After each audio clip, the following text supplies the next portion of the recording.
Now, many of us want to get out of debt. Many of us want to make more money and change our family tree. But the reality is sometimes we put ourselves in positions that make it worse. You know, it could be as simple as saving a bit more or paying off your credit card bills or your loans or whatever it may be. But no, you're focusing on getting a bag. You're focusing on making more money. And I know for me, that has definitely been some sort of trial and tribulations along my journey in order for me to realize that maybe there's a different way in which I should be thinking. So today I want to be talking about how coaching programs got me in debt and whether online courses or programs are actually worth it. Just like many people who are watching this currently right now, I've come from very humble backgrounds. Both parents come from Ghana, came or brought up in a single parent household, and I've learned to sort of do things a certain way in order to build a certain level of resilience, leadership, and all those different things that come with being in dire situations. And so quite instinctively, you start thinking about how can I get myself out of this? How can I prevent myself from being in a position that puts me, in poverty or whatever it may be? And so this whole idea of changing my family tree was really ingrained in my mind. And it was only, I think, in 2014 where I reacquainted with somebody I used to work with who spoke about the infamous book, Rich Dad, Poor Dad. So, many people talk about this, will probably pop up on a screen or something. But this is the book that I read in like 2 to 3 days very quickly and understood, things need to change. This seems to be the book that gets everyone on the bandwagon and feeling, wow, I need to change things up. I need to be in the business sector. I need to be in the other sector. I've forgotten all the different segments. But the point I'm making is that it acts as a trigger. And I think that's a good thing. I think it's a good thing to be motivated to do stuff. But in the same instance, does that lead you down a dangerous path? And for me, I would say it's a mixed bag. I think there were some things that were negative, but there are some things that were really good as well.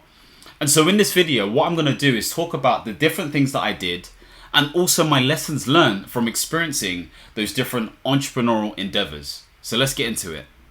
So like I stated before, I read the book Rich Dad, Poor Dad, and there was a company at the time known as Tabirade UK who claimed to be linked to the Rich Dad sort of like corporation. And I got myself involved with that. And it was a very pricey program. And essentially what they promised was that after 2 years, they would, get you to a point where you bought your own property and, do all these different things that you're looking to do as a property investor. But within those 2 years, you would have a mentor who you could only meet on, a certain number of occasions. Now, I found it great in terms of understanding the property world and how it worked, from a bare bones point of view from that standpoint, in addition to networking with quite a lot of people. And there are some people, not many, but some people I still talk to today or just recognize. Now, did I follow through with the program? No. Was the program very pricey? Yes. It was extremely pricey. Extremely pricey to the point where it cost over £10,000. Craziness. But that's what happens when you're focused on trying to achieve a specific goal or dream. Some of you guys are like, no, unless you're crazy and stupid. And I guess I was. You have to be a bit crazy and stupid to try to chase something that seems unmanageable or unattainable to some degree. In this instance, it was.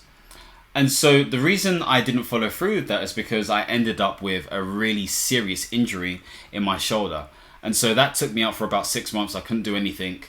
But it really changed my thinking as well. But that's a different story.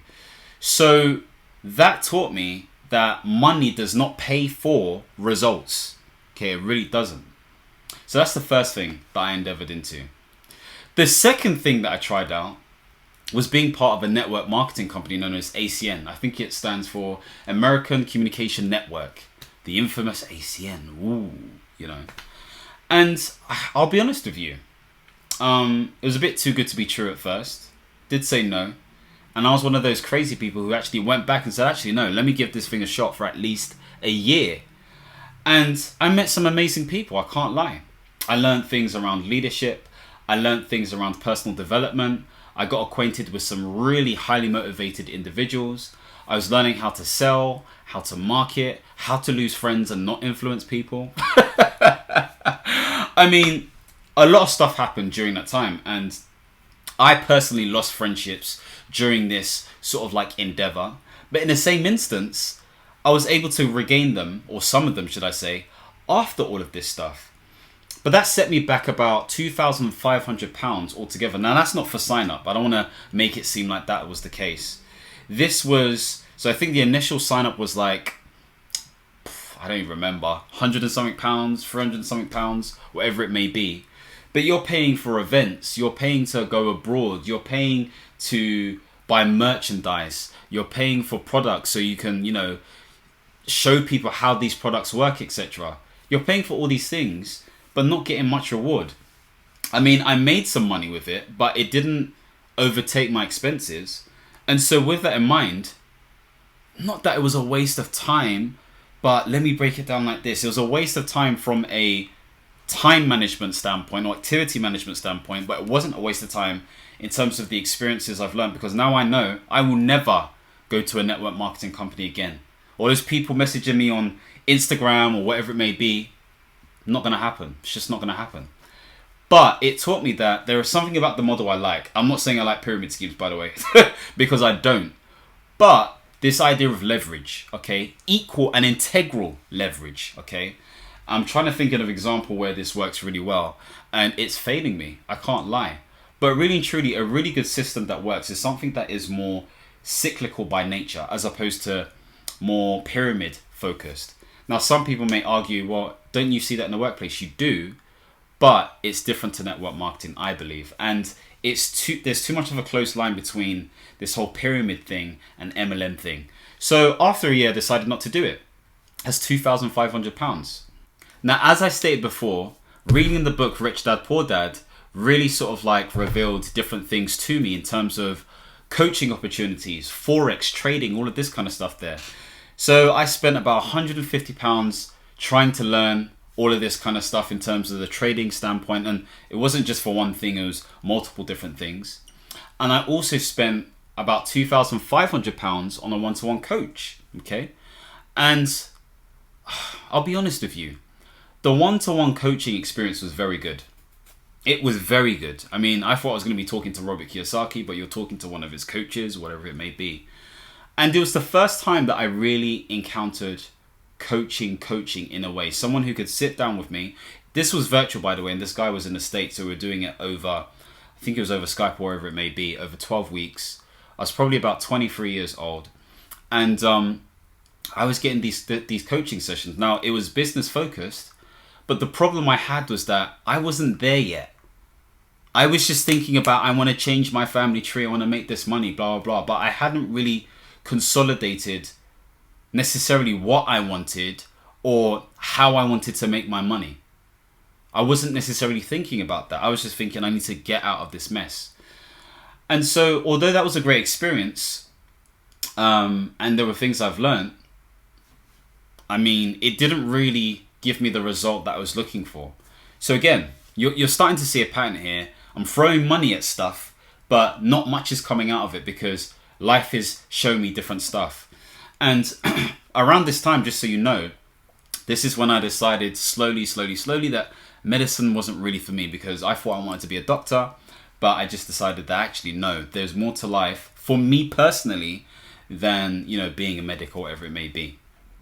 The next thing that I got involved with is Success Resources. So some of you in the UK or even in the US may be familiar with Success Resources, and they hold quite a lot of events with some, I guess, top dogs in the business, personal development realm. So I think at this event, we had Peng Joon there, Andy Harrington, we had a few other speakers as well, etc., etc.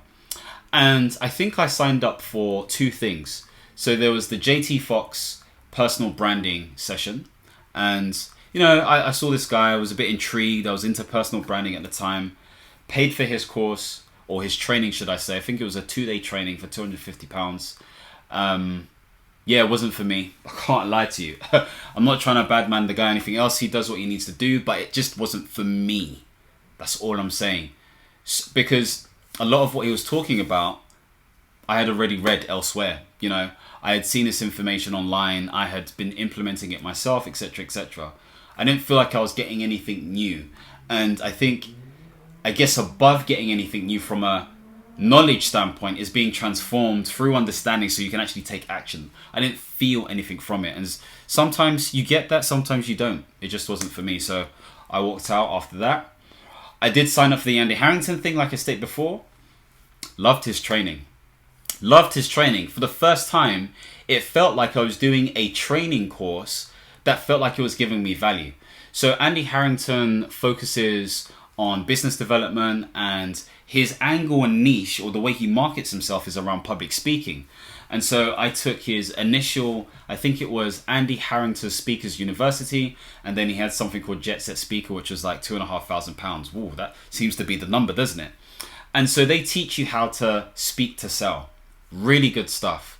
And although I didn't always use all of his stuff, I think there were certain things that I stuck with. Number one, definitely develop a framework for your stuff. That really embedded that in my mind.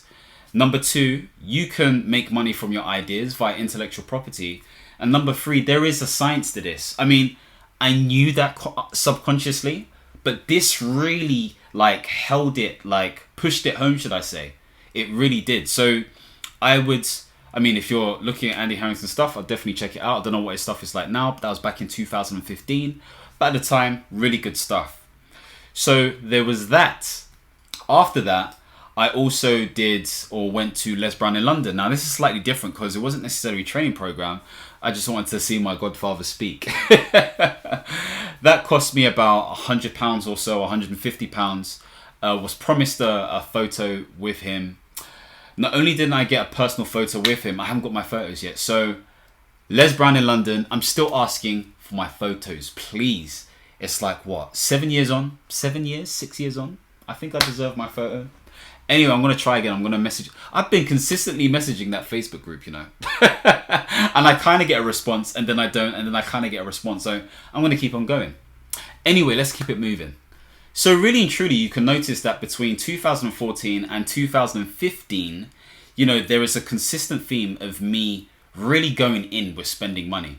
And I'm racking up all of this debt, not based on things that I can actually afford, but this is through credit cards or a loan or whatever it may be. Craziness. I know it sounds crazy, but it set me back. And the more I put my money into this stuff, the more knowledge, I guess, and stuff I had, but I didn't necessarily have the results that I was looking for. So this is all to say that if you ever think about going forward with stuff, really think about what it is that you're aiming to do. Have an idea. Get stuck in the game first before you even invest in anything that you think would be beneficial. So I thought I was done. I thought I was finished. But lo and behold, I wasn't. I was attracted to really understanding how do I sort of get into a space of marketing myself better, Facebook ads, also thinking about business development, etc., etc. So I think it was 2017-18. There's a guy called John Pemberthy, young guy, I think he's 26, 27 now, killing it in the marketing game. I paid for his marketing course. I think it was called Social Traffic Blueprint. Really good stuff. I can't knock it. At all. Really informative, really sort of step by step. Used the stuff, did a bit of Facebook marketing, and it worked for me. Not crazily, but it definitely worked for me. And I guess once you're in this game, you realize that you need a huge ad spend in order to make certain things work. I mean, some people may query that. It depends on the niche and the person and all that kind of stuff there. I understand that. However, for a lot of people just getting into this game, brand new, that's definitely the case. So I wouldn't bet against that. I think it was a good sort of booster to some of the stuff I knew already, but in addition to things I didn't know at all. So again, he signed up with Jabril Ogoro. He also did an event in 2018, which was known as Frontline Marketer Live. Really good event. Really enjoyed it. Met some great people. I mean, I would definitely pay for something like that again, because you're being exposed to people who are hungry. You're being exposed to people who are actually doing things. They may not be in the limelight, but they're making money from what they're doing. And you can only tell this based on, what they say, what they show you, possibly from testimonials. You never really know. I know I have testimonials on my page, but you can only go based on what you believe and what you feel. It's that simple. So in addition to that, I also went on to pay for 2 more courses. So some of you may be aware of Sam Ovens, okay? So you may have seen consulting.com, and some people may be a bit sort of not sure about him and all this kind of stuff there. I think my personal opinion is, and I know he wants to create this vibe, you could tell, you know, that Leo energy, commander energy. It's very much a vibe of I'm an enigma. I'm very much this person who, it's not just about business, but holistic by nature. You're not just going to get business from him. Taking his course, I think, was great. I mean, I remember watching it in like ×3 because there's so damn long modules. But yeah, he's really trying to give you an experience. He's really trying to help you control your reality in certain ways. Is it the same information that other people have, used before? I wouldn't say it's the same information, but it is the same structure, okay, in terms of how you get sort of like clients and build your business online, etc., etc. So definitely recommend it, but it's only for those people who are making crazy money, because again, he does suggest how you can do it without sort of like making revenue and how you need to build yourself up, etc., etc. But to really get the results that, I guess the course insinuates or promises, then you need to have at least £2,000 worth of ad spend every single month, as an example. I know. Anywho, so I'll definitely recommend it for people who are interested. And the last thing on my list was a course that I did by a guy called Mr. Paul Xavier, and I think he has something called Content Creator. Really loved the course. I really like how he sort of breaks things down. You can definitely tell he's picked it up from many different sources, but every course creator has done that to an extent. Would I bet against it? No. I think it's a good value. I think it's the only course where I could say it's a decent standard price. I think it was £550 sterling, but you still get a lot of value. Plus you get 3 other courses which are really awesome, and you get, the whole Facebook group thing, etc., etc. Has it been useful for me? Yes. But again, it's just the nuances, because obviously going through or taking all these different programs and courses, you start to pick up and learn things, not just from those courses, because I don't want to give these people a big head. You always get this, also get this stuff from books, YouTube videos, speaking to different people, trying things yourself, being consistent, etc., etc. So it's accumulation of all these things.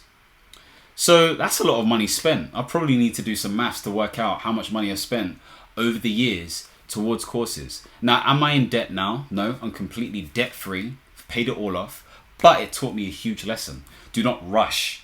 Do not rush into this game, because it takes time to get to a stage where you can actually truly make an impact. Now, recently, I fundamentally learned something. And when I say learn something, it was verified to me, or clarified to me, or confirmed to me, should I say. Now, as I was doing Facebook advertising, a Facebook ads person came to me, as in a Facebook person, a real Facebook person working for Facebook, and basically said, let me check out your ads, because my job's to help people optimize ads. And so I was asking him all these questions, and he basically said to me that for those people who have personal development sort of like niches, it is very, very difficult to sell using ads. And some people may be like, that's obvious, but to hear that from someone from Facebook based on their data is different to just knowing that anecdotally. And so I said, what do I do? And he was like, well, the best way, or the best advice that I give is to basically grow your base organically through engagement, through content, through, doing different things that gets you out there. Of course, you don't want to exhaust yourself, but you need to be willing to commit to the cause so you can make an impact. And that's for personal development style niches. Now, I'd argue to get an advantage, if you're not in the personal development niche, you would do that anyway. And so I say this to say that all of these courses may be great, but they're all sort of oriented towards the business niche. If your niche is slightly different, it may not be the same. If you have a different style, it may not be the same. They may cover this stuff, it may be cookie cutter, but it's not going to necessarily be the same. And so you have to take what you can and orient it in such a way where it works for you. So what I am saying is, I'm not advocating against buying courses or programs. I'm saying just be sensible and have a way to decide. And so here are some lessons that I've learned. Never pay for anything you can't afford, and always pay for something that you're willing to lose in terms of money. Because at least that way, you don't feel stupid if, things don't really work out necessarily for you. Number 2, obviously make sure that you pay things with card. Okay, so some of you may be comfortable with a credit card, and it may feel like, okay, if there's any fraudulent or scam-like activity, the banks are probably going to be a bit more sort of like serious about it because you're messing with their money. Whatever you decide to do, again, always follow the first rule. Make sure you can afford it first, regardless of whether you're using a debit card or credit card. The next thing is to create some sort of like threshold for yourself. So maybe you're saying, if I have to spend more than £500 or if I have to spend more than £2,500, then I'm not going to pay for it. Okay. So again, you have to remember things are purchased based on emotional means. It's never logical. We tell ourselves it's logical, but it's not. And so give yourself some time, maybe 7 days, maybe a month, it's up to you. For me, it's usually 7 days. And then decide after that. You have to be strong, okay? Don't just give in, because I know I have an impulsive sort of like characteristic or quality. Hence why I've spent all that money on all this stuff. But again, it's given me knowledge and experiences that I can now place onto you guys in terms of what has worked well for me, what has not worked well for me. And you can judge for yourself, okay, what works for yourself. The next thing is to also understand, be clear about what the results and outcomes they're promising and what benefits you can get from being part of this program. Really, really important stuff, because again, they will promise the world in so many different ways because there is that cookie cutter formula. We all use it, okay, to some degree. However, you need to see if that makes sense for you. In addition to that, this is not going to be with every course, and it's okay if it's not, but you need to see what level of quality assurance that exists. This may be in the form of a governing body that they're attached to. This may be related to an accreditation that they have, or qualifications that they may have, or some sort of proof of evidence through testimonials, as an example, that shows and highlights that these people say what they do. Even if they don't necessarily guarantee the highest result that you're looking for, they definitely give a positive and progressive experience for you in order for you to grow. Another thing to remember is that most people who go through courses and programs, about 30% of people actually complete them, and it's even smaller for people who actually get the results or the highest result that is promised. So bear that in mind. You can't force a horse to drink water. It drinks it on its own accord. And so with that in mind, they teach this in the coaching world. It's about willingness. What are you willing to do fundamentally? And I know many sort of like coaches or trainers talk about that in the small print, but it's not spoken about enough. And so remember, it really does come down to you and the cocktail of experiences and conditions that you have that allow you to be successful. The other thing I'd say is don't rush, okay? Don't feel like you have to do everything now. It takes time to do these things. Be patient and be really clear about what it is you're trying to do, who you're trying to become, because that will define whether you should embark on this program or not. Does this thing give you a qualification? Does it give you specialized skills or knowledge or understanding? Does it make you a practitioner in something? Think about all these different things.